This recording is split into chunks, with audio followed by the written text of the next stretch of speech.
Chapter 1. The Request. I was scrolling through my phone absent-mindedly, half watching a late-night horror documentary in the background. It was a Friday night, and I had nothing better to do than waste time on social media. The blue light of my screen reflected off the walls of my dimly lit apartment, casting strange shadows across the room. That's when I saw it. A notification popped up at the top of my screen. Friend request received. I didn't think much of it until I saw the name. My name. At first I laughed, assuming it was some kind of joke.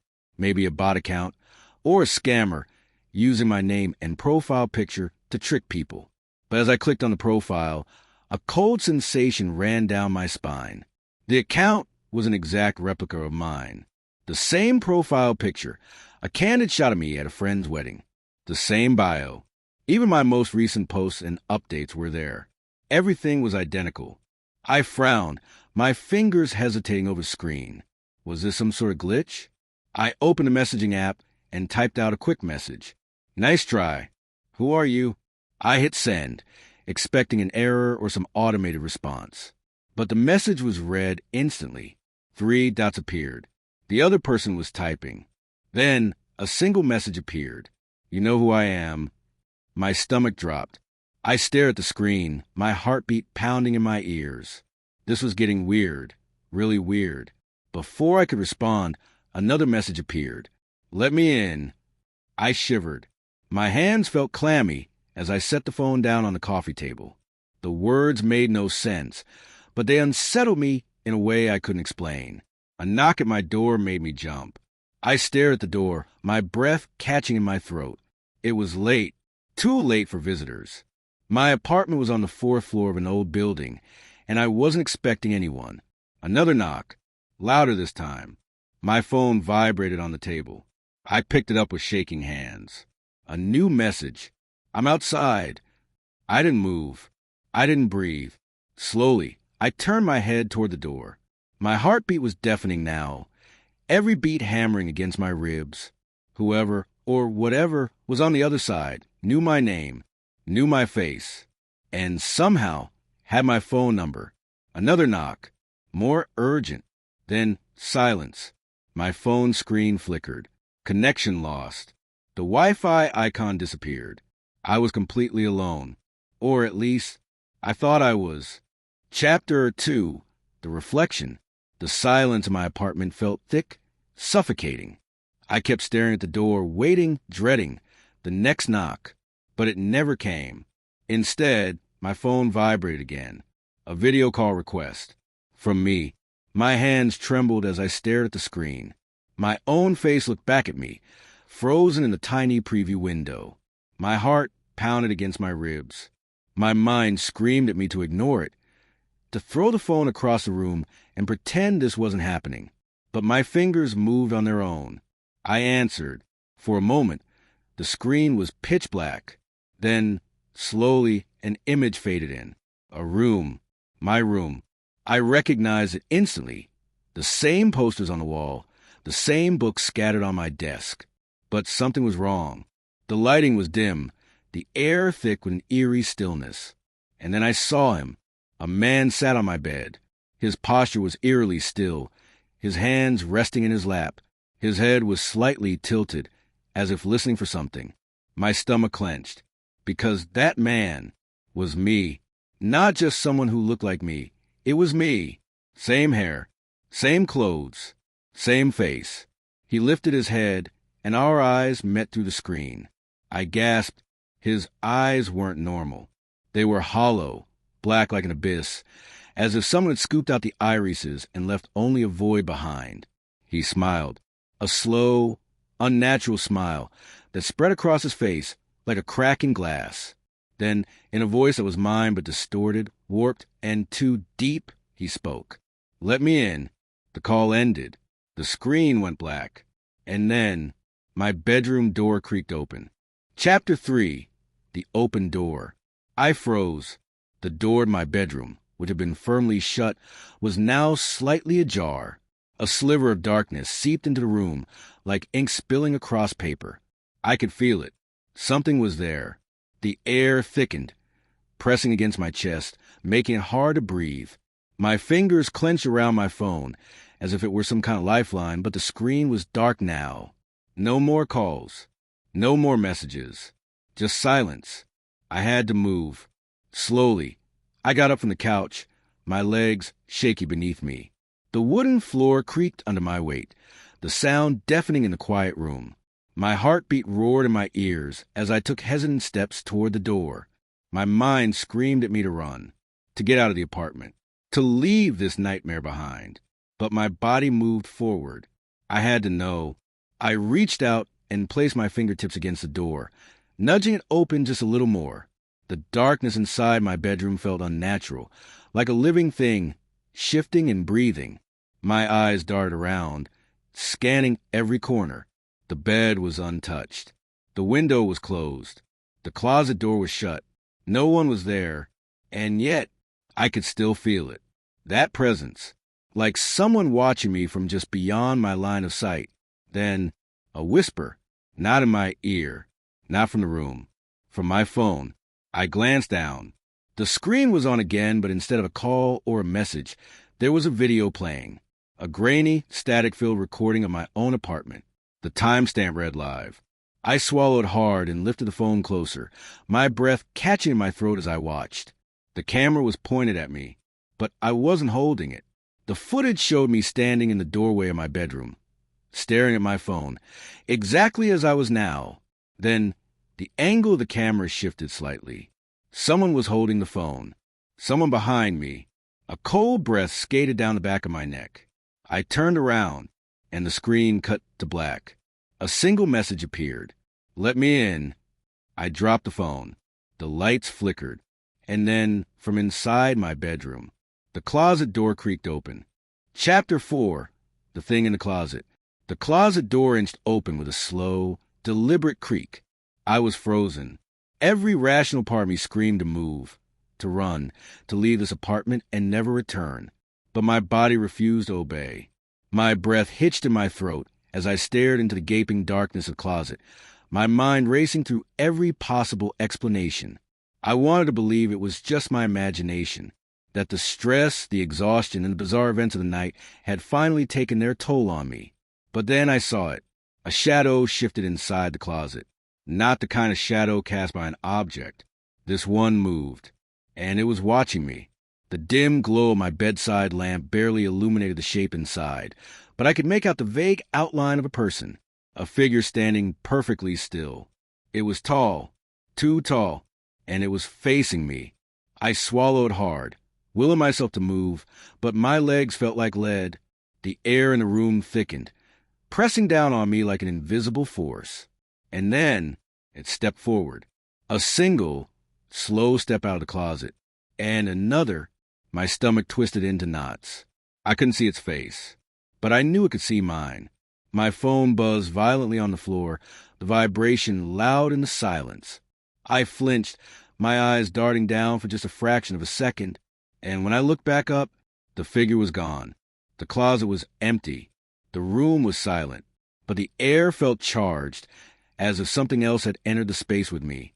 I slowly reached down and grabbed my phone with trembling fingers, my pulse hammering against my skull. The screen flickered. Another message appeared. You let me in. I sucked in a breath, my mind spinning. What did that mean? Had it been standing there this entire time, waiting for me to open the door? Had I just invited it into my world? The temperature in the room seemed to drop by several degrees, goosebumps rising along my arms. A sudden tap echoed from the window. I spun around. The curtains were drawn, but I could see the faintest shape of something press against the glass. Watching. Waiting. My phone buzzed again. A video file this time. I hesitated, my thumb hovering over the screen. Every ounce of logic in my body screamed not to open it, but curiosity had already wrapped its claws around me. I tapped the file, and instantly regretted it. The video started with a shaky, grainy view of my own apartment. The angle was strange, as if someone was recording from a low vantage point, maybe the floor. It panned slowly, showing my living room, my couch, my kitchen, then me. I was standing in the doorway of my bedroom, staring at my phone, just as I had been moments ago. But this wasn't recording from earlier. No, this was happening now. The realization crashed over me like ice water. My hands clenched around my phone as I looked up from the screen. And there, standing in the middle of my apartment, was me, but it wasn't me. Its head twitched at an unnatural angle, as if adjusting to its new form. And then, it smiled. Chapter 5. My reflection smiled first. I couldn't breathe. The thing standing in my apartment, the thing wearing my face, tilted its head, watching me with a fascination that felt too human. But I knew it wasn't. It wasn't me. I took a shaky step back, my fingers tightening around my phone like it was some kind of lifeline. My mind screamed at me to run, to do something, but my body refused to obey. The video on my phone was still playing. I looked down for a split second, and when I looked back up, it was gone. The apartment was silent, too silent, the kind of silence that made your own heartbeat sound deafening. I swallowed hard, my pulse pounding against my skull. My body was cold with adrenaline, my breath shallow. I just knew I wasn't alone. I turned, slowly, cautiously. Nothing. The room was empty, but the air felt wrong, like something was standing just outside my vision, watching me. Then, out of the corner of my eye, movement. I snapped my head toward the hallway mirror. My reflection stood there, but I hadn't moved. I was frozen in place, but the version of me in the glass was shifting, breathing, and then it smiled. Not a natural smile. Not one I'd ever seen on my own face before. This was something else. Something that had been wearing my skin long before I even noticed it. I felt sick. The room started to spin, my hand shaking. The air was too thick, the walls too close. I couldn't be here. I had to leave. Now, I forced my feet to move, stumbling toward the front door, fumbling with the lock. My hands were clumsy, slick with sweat. The door wouldn't budge. And then, a whisper, right against my ear. "Why are you running?" I threw myself against the door, my heart beat a wild drum in my chest. And just as my fingers closed around the handle, the lights went out. Total, suffocating darkness swallowed the apartment. And then, footsteps, coming closer. Chapter 6. The other me. I couldn't see. The darkness was thick, unnatural, like it was pressing on me, wrapping around my skin. But I could hear it. The footsteps. Slow, measured, too deliberate. They weren't my footsteps, but they should have been. I forced myself to breathe, my back still pressed against the door. My hands were trembling so badly that I could barely grip the handle. The door wouldn't open. No matter how hard I twisted, no matter how much I yanked, it was locked from the inside by something that wasn't me. The footsteps stopped. Silence. I held my breath. And then, a voice. "Let's talk." It came from right in front of me. I couldn't see anything, but I knew it was there, watching me. I squeezed my eyes shut, my pulse hammering in my throat. This isn't real. This isn't real. But when I opened my eyes, the darkness shifted. No, it moved, like something standing just inches away from me had leaned in. I could hear it breathing. A low, steady inhale. A slow, controlled exhale. Perfectly synchronized with mine. "You took my place," it whispered. I swallowed hard, my entire body locking up. "I was here first," it continued. "And you don't belong." I shook my head. "No," my voice cracked. "No, The darkness laughed. Not an echo, not a distortion. It was my laugh. My exact laugh. It sounded like someone had taken a recording of me and played it back, but stretched it out, warped it into something unnatural. Then, a flicker. For just a second, the darkness cracked, like a glitch in reality. And in that split second, I saw it. I saw me, standing in the middle of my apartment, smiling. No, grinning. Wide. Too wide. Like its face had forgotten how human expressions worked. My stomach twisted. I tried to step back, but there was nowhere to go. The door was locked. The windows. I couldn't even remember if my apartment had windows anymore. And then it moved. It didn't step. It didn't walk. It just shifted. One moment, it was standing across the room. The next, it was right in front of me. Its face mere inches from mine. I couldn't move. I couldn't breathe. And then it lifted a hand, slowly, and reached for my face. Chapter 7, The Final Choice. It reached for me, its hand, cold and pale, stretched toward my face like a snake creeping from the shadows. I could feel its presence, its energy, vibrating through the air around me. Every instinct I had screamed at me to move, to run, to do anything but stay frozen in place. But I couldn't. My legs wouldn't obey, and my breath was stuck in my chest like a stone. The fingers brushed against my cheek, ice cold and unnaturally smooth. My skin reacted with a shiver that felt like an electric shock. And then it spoke again. You took my place. The voice, it was me, but not. It was distorted, unnatural, as though someone had taken my own words, twisted them, and made them into something terrifying. You took everything. I swallowed, my throat dry. I wanted to scream, to demand answers, but the words wouldn't come. All I could do was stare at the face that mirrored mine, but twisted and wrong. The smile, too wide, too knowing. The eyes, those black, empty voids that were once my own, now filled with something else. Something dark, something hungry. It leaned in closer, its breath cold against my ear. You don't belong here. I finally found my voice weak and shaking, barely audible. Who are you? Who am I? It chuckled, and the sound sent a ripple of unease down my spine. Who do you think I am, Alex? You took my place. You invaded my world. The words hit me like a slap, like a revelation. I hadn't been the one to enter this world. It had been me. I was the one who had stolen the life. The reality, that wasn't mine. I was the imposter. Everything I had thought was real, was just a lie. The room felt like it was closing in, the walls pressing against me. My body trembled, and a wave of nausea hit me hard. I didn't know what to do.